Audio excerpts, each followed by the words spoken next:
This is your opportunity to ask any question you want. You know when you go, I really want to know that, but I think it might offend them. Well, nothing is off limits right now. 13 10 60. What question do you have for Taylor, who's in the studio with us? Good morning. Who is transgender? Yeah, that's it. Are you ready to answer? Oh, fire away. Let's release the hounds. Okay. All right. Well, we have Anonymous on the line. What is your question for Taylor?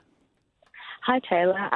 Do you mind if I ask, when you knew you were transgender at the age of 8, how did you know?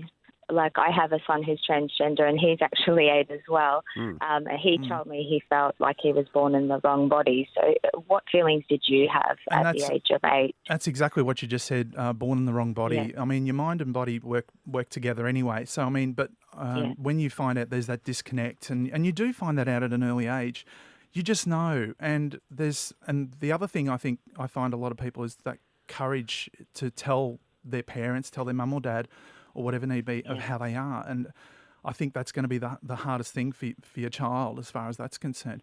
As for me, I just knew, and just my mannerism and what I did around the house, all the rest of it was just sort of, not so much playing with dolls or anything else like that. It was the fact that I just knew who I was, but was afraid to express it.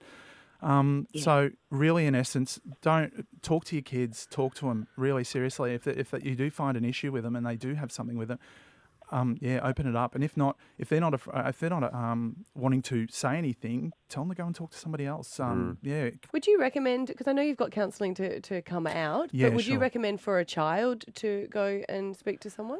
PFLAG, I think, is the mob to speak to. There is a PFLAG in Brisbane here. I think they're based at the Gap, I believe. I'm not sure. Don't quote me on that. But I believe they're the people to speak to. Obviously, everyone gets on the internet. Have a Google of that and see what you can find out. Yeah. Right. Todd, you're on. Hey, guys, do you mind if I ask what you think about the transgender woman playing the AFL?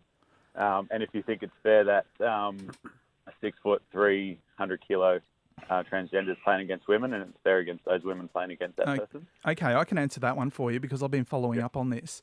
Hannah Mounsey has been trying to get into the AFL from she was in a Canberra setup, and now she's trying for Melbourne. She moved to Melbourne, did all that sort of stuff. She kept on basically knocking on the door of the AFL house and saying, when are you going to accept me? When are you going to accept me? Now, when it comes down to the size of her, I think really she is on hormone replacement therapy. As part of being on hormone replacement therapy, it's a case of there's a lot of your muscle mass and all that is going. It is gone. You have lost a lot of power and lost a lot of get up and go like you used to. I mean, I'm tired as hell, especially on HR2. It's really not easy being a lady, is it? No, it's not. No. It's terrible. It's great. I'm enjoying it. Please. Yeah, I know. Look at that. That was a switch like a woman too. I love it. I hate it. I love it. Thank you. I'm here all week. Enjoy the veal. It's just the case of, I think with Hannah, she's a bigger girl, but I find some girls that are absolutely massive in other sports. I mean, there's ones in basketball, I think, recently. Oh, what's her name? Oh, there's another basketballer. She's like 6'5" or something and built like a proverbial, you know what? Yeah. So really, in essence, I think to answer the question, I don't think there's any discrimination in that. And as a matter of fact, yesterday I saw on a news feed recently that the AFL has accepted transgender in the women's AFL. So there you go. Right. Okay. There you go. We've got Brendan from Slacks Creek. What is your question for Taylor? Hi, Taylor. Do you mind if I ask? You have a daughter. I was just wondering, when you realised you were transgender, were you attracted to females or males? Yeah, you sort of put two questions in there. But anyway, my daughter accepts me 110%. There's no problems there. Yeah, she refers to me as dad. She doesn't refer to me as mum. So that's one of those things that everyone sort of asks, one of those things, does she see you as dad or mum? And I said, no, she has dad and she has mum. So I'm referred to as dad. The next thing is you've asked me, sorry, what was it again? It was... Are you attracted to... What were you attracted to, male or female? It's one of those common questions that everyone asks us when you're transgender. And obviously, I was married. I'm separated at the moment.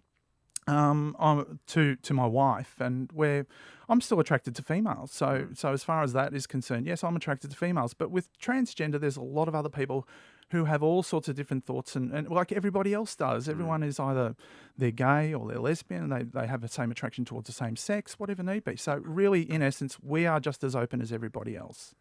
Right. So you're saying you might be bisexual. You're not. Transgender don't define it. No, do we you? don't define it. Yeah. But see, this is the other thing. Sex and gender are two separate kettles of fish when it comes to that is concerned. So gender is how I express myself, but sex is a totally different story. A lot of transgender people sort of get a little bit offended when they ask, would you prefer male or female? But I find myself, with me, I'm happy to open and say what I am. But one thing I always say, I believe in hearts, not parts. Aha. Okay. There you go. That's good. James in Beenleigh, what's your question for Taylor? Hey, do you mind if I ask your opinion on Donald Trump banning transgenders in the army? Oh, geez. Okay. I'm going to be You are in the army? Yes, I am. I am in the Defence Force. The thing is, I'm going to be very PC on this one because being in Defence Force myself. As far as Donald Trump, that's in the US. Whatever's happening in the US is happening in the US. It doesn't reflect what we have here in Australia. The opinion I have with Donald Trump, well, I think we all have a general opinion on him at this point in time. Gotcha. Yeah. Crazy guy. Anyway, look, as far as that's concerned, I think there's a lot of bigotry involved with that. But hey, look, that's the way it is in the US and that's the way they run it. So but as far as me in the military at the moment, They've been great. they are the most accepting employers on the planet when it comes to this sort of thing, especially with the LGBTI crowd. They've got one within themselves called DeafGliss. They have helped me essentially. One famous person we all know, or some of you might know, is Kate McGregor, who was the commentator for ABC Ashes recently. She's transgender and she was ex-military herself, and she was the writer for the Chief of Army for 3 years. Right. So there you go. Amazing. All right. Good on you, James. Thanks for calling through. And Taylor, thank you very much for your honesty this morning. Thanks for getting me on here. I love this. Anytime.